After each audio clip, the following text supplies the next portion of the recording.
ശിവമാർഗം. ഇന്ന് നമ്മൾ എത്തിയിരിക്കുന്നത് പെരിയാറിൻ്റെ തീരത്തുള്ള ആലുവ ശ്രീ മഹാദേവ ക്ഷേത്രത്തിലാണ്. പരബ്രഹ്മ സ്വരൂപനായ മഹാദേവനാണ് ഇവിടുത്തെ പ്രതിഷ്ഠ.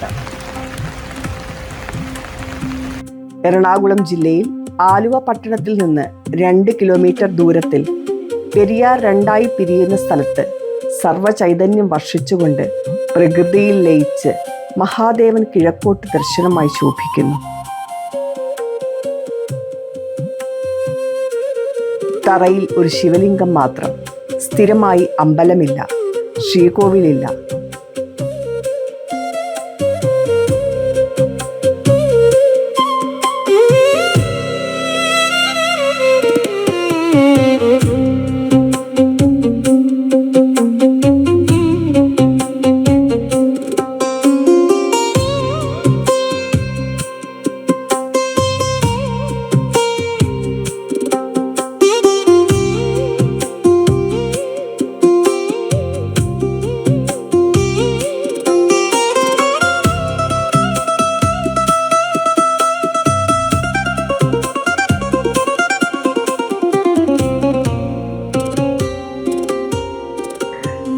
പ്രകൃതിയുടെ നിയന്ത്രണത്തിൽ സ്വാഭാവികമായി ആറാട്ട് നടക്കുന്ന ചുരുക്കം ക്ഷേത്രങ്ങളിൽ ഒന്നാണ് ആലുവ ശിവക്ഷേത്രം.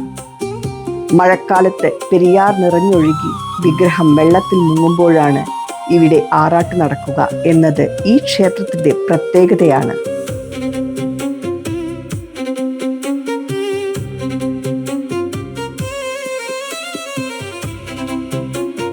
ഇവിടെയാണ് പ്രസിദ്ധമായ ആലുവ ശിവരാത്രി നടക്കുന്ന ക്ഷേത്രം. ശിവരാത്രിക്ക് പുറമെ നിത്യേനയും കർക്കിടക വാവ് ദിവസവും തുലാമാസത്തിലെ വാവിനും ഇവിടെ ധാരാളം ഭക്തജനങ്ങൾ വന്ന് ബലികർമ്മങ്ങൾ അനുഷ്ഠിക്കാറുണ്ട്.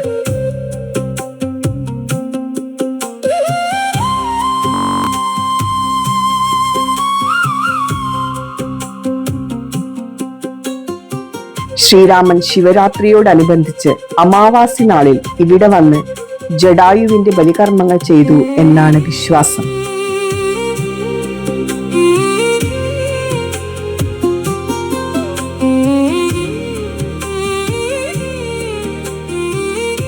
മകരം 1 മുതൽ മേടം 1 വരെ അത്താഴ പൂജയും ബാക്കി മാസങ്ങളിൽ നിവേദ്യം മാത്രം. നിവേദ്യം കൗഞ്ഞിൻ പാളയില.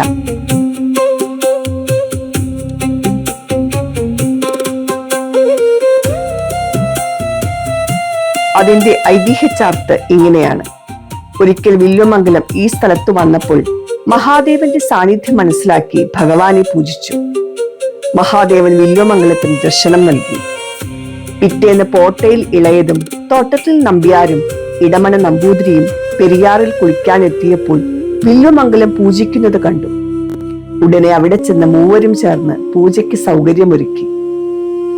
കവുങ്ങിൻ പാളിയിൽ നിവേദ്യവും വില്ലുമംഗലം പാളയിലെ നിവേദ്യം പൂജിച്ചു. ആ രീതി ഇന്നും തുടർന്നു വരുന്നു.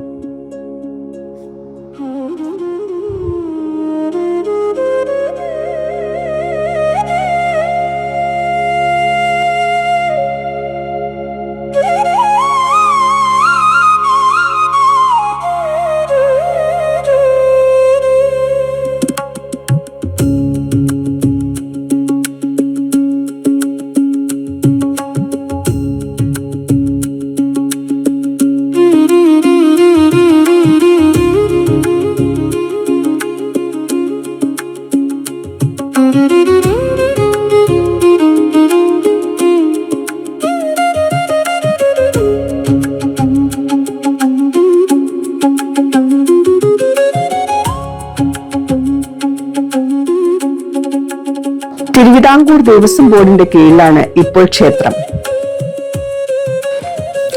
പെരിയാറിന്റെ ഭംഗിയും മഹാദേവന്റെ പ്രൗഢിയും. ശംഭോ മഹാദേവ.